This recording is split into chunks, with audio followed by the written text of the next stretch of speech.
Science public എക്സാമിന് ഓരോ ചാപ്റ്ററിൽ നിന്നും നിങ്ങൾ ഉറപ്പായിട്ടും പഠിച്ചുകൊണ്ട് പോകേണ്ട ടോപ്പിക്കുകളാണ് പറയുന്നത്. നമുക്ക് 20 ചാപ്റ്റേഴ്സ് ഉണ്ട്.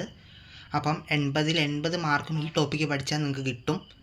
അപ്പോൾ നമുക്ക് നോക്കാം. ആദ്യത്തെ ചാപ്റ്ററിൽ പഠിക്കേണ്ടത് ഭരണഘടനയുടെ ധർമ്മങ്ങൾ എന്തൊക്കെയാണ്, ഫങ്ഷൻസ് ഓഫ് കോൺസ്റ്റിറ്റ്യൂഷൻ്റെ ഫംഗ്ഷനെ കുറിച്ച് ചോദിക്കാറുണ്ട്.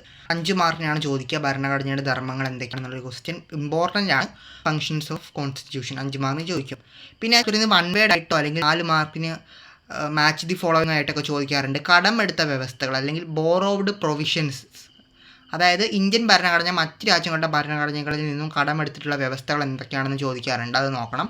രണ്ടാമത്തെ ചാപ്റ്ററിൽ നിന്നും 8 മാർക്കിൻ്റെ ഒരു എസ്സേ ക്വസ്റ്റ്യൻ വരുന്നതാണ്. അതാണ് മൗലിക അവകാശങ്ങൾ, ഫണ്ടമെൻ്റൽ റൈറ്റ്സ്. മൗലിക അവകാശങ്ങളെക്കുറിച്ച് 8 മാർക്കിന് ഒരു എസ്സേ ക്വസ്റ്റ്യൻ ചോദിക്കും. അതേപോലെ തന്നെ റിട്ടുകളെക്കുറിച്ച് 4 മാർക്കിന് ചോദിക്കാറുണ്ട്. റിട്ട്സ് അതും ഇമ്പോർട്ടൻ്റ് ആണ്, നോക്കണം.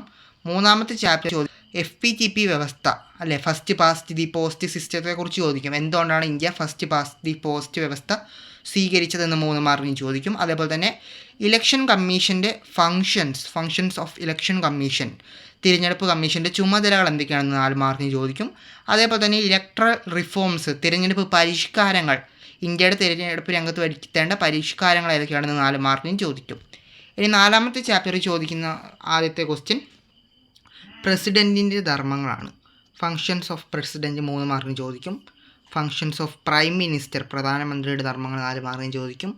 അതേപോലെ തന്നെ 5 മാർക്കിന് ചോദിക്കുന്ന ആൻസറുള്ള ഒരു ഇമ്പോർട്ടൻറ്റ് ക്വസ്റ്റ്യൻ ആണ് structure of civil service in India, ഇന്ത്യയിലെ സിവിൽ സർവീസിൻ്റെ ഘടനയെക്കുറിച്ചും 5 മാർക്കിന് ചോദിക്കും.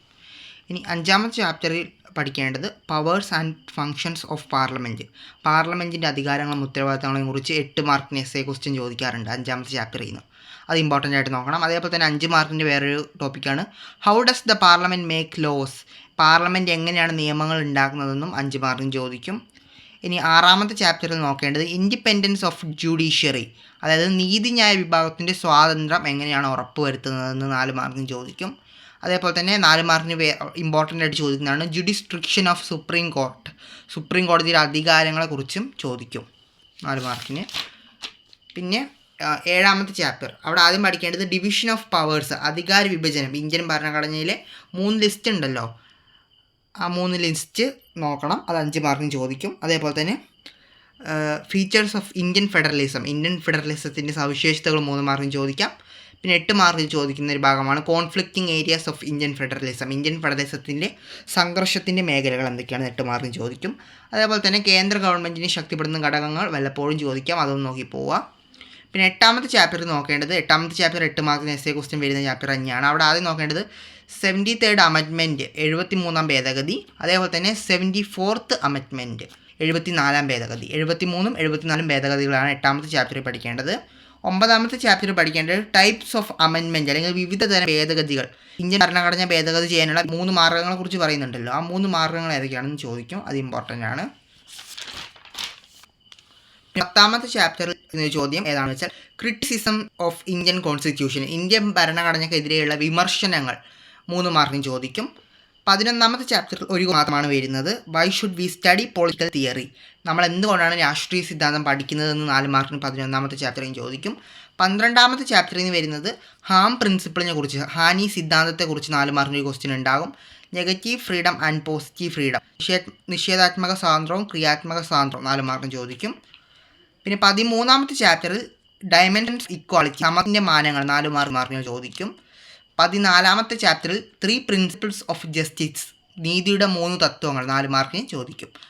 അതാണ് നോക്കേണ്ടത്. പിന്നെ അതേപോലെ തന്നെ 14-ാമത്തെ ചാപ്റ്ററിൽ തന്നെയാണ് ജോൺ റോൾസിൻ്റെ നീതി സിദ്ധാന്തത്തെക്കുറിച്ച് പറയുന്നത്, John Rolls theory of justice. അതും ഒരു 4 മാർക്കിന് ചോദിക്കാൻ ചാൻസ് ഉള്ള ഒരു ടോപ്പിക് തന്നെയാണ്. 15-ാമത്തെ ചാപ്റ്ററിൽ ഡിഫറെൻറ്റ് കൈൻഡ്സ് ഓഫ് റൈറ്റ്സ് അല്ലെങ്കിൽ വിവിധ തരം അവകാശങ്ങളെക്കുറിച്ച് 4 മാർക്കിന് ചോദിക്കും.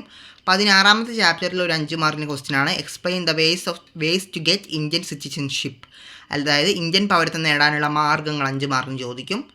ഇനി 17-ാമത്തെ ചാപ്റ്ററിൽ നോക്കാനുള്ളത് explain the factors that affect nationality അല്ലെങ്കിൽ ദേശീയതയെ നിർണ്ണയിക്കുന്ന ഘടകങ്ങൾ എന്തൊക്കെയാണ് 4 മാർക്കിന് ചോദിക്കും.